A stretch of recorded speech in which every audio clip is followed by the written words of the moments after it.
Hello students, this is Bhupendra. Online study की इस series में आज हम चैप्टर सेकेंड वैद्युत फ्लक्स तथा गॉस की प्रमेय के नेक्स्ट टॉपिक के बारे में चर्चा करेंगे। तो ये हमारा जो टॉपिक है इस चैप्टर का लास्ट टॉपिक है। अब ये टॉपिक है क्या? गॉस के नियम से कूलाम के नियम का निगमन। मतलब गॉस के नियम से हम कूलाम के नियम का व्यंजक प्राप्त करेंगे जिससे प्रूफ हो जाएगा। ये हमारा एक गोलीय पृष्ठ है, ठीक है ना।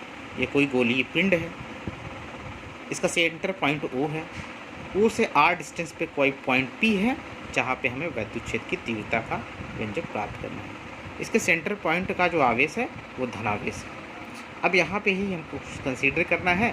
तो माना कि निर्वात अथवा वायु में किसी बिंदु O पर एक विलगित बिंदु आवेश +Q स्थित है।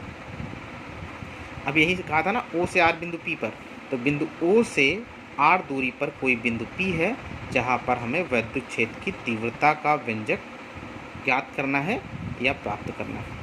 अब इसके लिए हमें कुछ ज्ञात करने के लिए तो पहले हम कुछ कंसीडर करेंगे, ठीक है ना। तो इसे ज्ञात करने के लिए हम O को केंद्र मानकर R त्रिज्या का कोई गोलीय पृष्ठ खींचते हैं जिसे गॉसियन पृष्ठ कहते हैं। क्योंकि इस पृष्ठ के सभी बिंदुओं +Q आवेश से समान दूरी पर हैं, अतः पृष्ठ के प्रत्येक बिंदु पर वैद्युत क्षेत्र परिमाण में समान होगा तथा प्रत्येक बिंदु पर इसकी दिशा पृष्ठ के लंबवत बाहर की ओर होगी, ठीक है ना।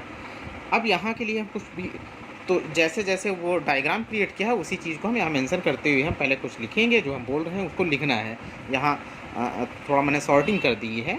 तो उसका है कि माना गोलीय पृष्ठ पर कोई बिंदु P है जिसके चारों ओर अल्पांश क्षेत्रफल अवयव dA लिया गया है।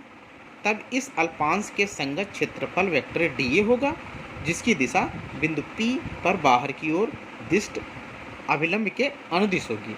इस प्रकार बिंदु P पर वैद्युत क्षेत्र वेक्टर E तथा क्षेत्रफल वेक्टर dA एक ही दिशा में होंगे, अर्थात इनके मध्य अंतरित कोण 0 होगा। अब उसी के अकॉर्डिंग है क्षेत्रफल अवयव dA से होकर जाने वाला वैद्युत flux d phi E is equal to vector E into vector dA। अब जब हम वेक्टर फॉर्मेट हटाते हैं तो उसके साथ कोई ना कोई एंगल आता है। अब ये क्या है? EDA cos theta. अब चूँकि क्या है, अभी हमने बताया ना कि उनके मध्य कोण 0 है, तो cos थीटा और cos थीटा क्या है? 0 है। तो EDA cos 0 और cos 0 की वैल्यू 1 होती है, तो ये हो जाएगा EDA। अतः गॉसियन पृष्ठ से बाहर निकलने वाला कुल वैद्युत फ्लक्स तो phi E is equal to line integral of EDA। और EDA का भी क्या निकाला था? वेक्टर EDA का। वेक्टर EDA का EDA होता है, तो ये हो जाएगा लाइन इंटीग्रल ऑफ EDA। हम इसके आगे देखते हैं। तो जो लाइन इंटीग्रल है, लाइन इंटीग्रल को हिंदी में क्या बोलते हैं? परिबद्ध समाकलन। उसको हम DA के पास ले जाएंगे। मतलब तो अब DA क्या है? परंतु line integral of DA is equal to 4πr²। और 4πr² क्या है? गोलीय पृष्ठ का संपूर्ण पृष्ठीय क्षेत्रफल होता है। अब हम जानते ही हैं, तो इसकी जगह हम क्या लिख देंगे? अगर हम यहाँ पर कर देंगे तो इसकी वैल्यू रख देंगे phi E is equal to E into 4πr²। परंतु गॉस की प्रमेय क्या कहती है? phi E is equal to Q upon ε0।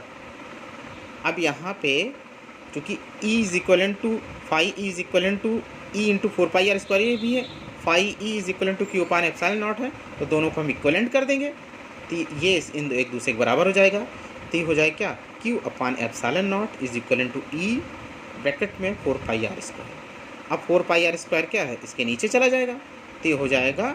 अतः बिंदु आवेश +Q से R दूरी पर वैद्युत क्षेत्र की तीव्रता, अब यहाँ हमें इलेक्ट्रिक इंटेंसिटी का एक्सप्रेशन मिल जाएगा। तो E is equal to 1 upon 4πε0 Q upon R²।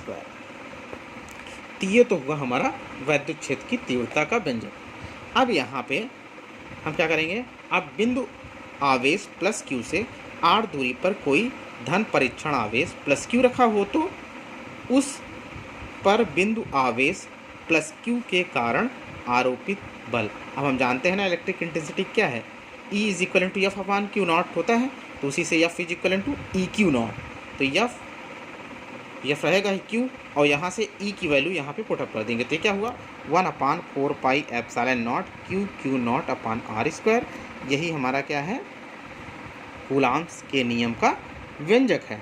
अब इससे यह स्पष्ट होता है कि क्या F is directly proportional to q naught तथा F is inversely proportional to the 1/r square. हम जानते हैं ना, किसी बिंदु आवेश पर लगने वाला आकर्षण अथवा प्रतिकर्षण बल के गुणनफल के अनुपाती तथा उनके बीच की दूरी के वर्ग के व्युत्क्रमानुपाती।